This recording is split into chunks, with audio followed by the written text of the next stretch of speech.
நேரம் இருந்தால் யோசித்து பாருங்கள் இல்லத்தரசிகளே. சில மனைவிமார்கள் கணவனை மதிப்பதே இல்லை. கணவனுக்கு மனைவி மன உளைச்சலை கொடுக்காமல் இருந்தால் கணவன் மதுவை தேடி போக மாட்டான்.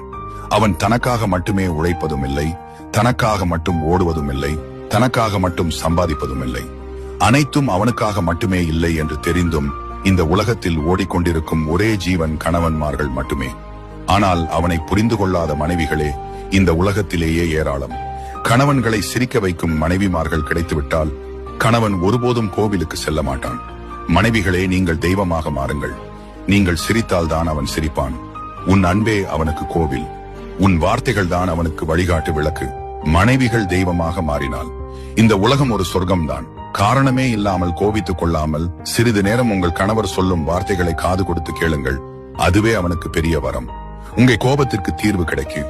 வாழ்க்கை என்பது ஒற்றுமையோட வாழ்வதற்கே. ஒருவருக்கொருவர்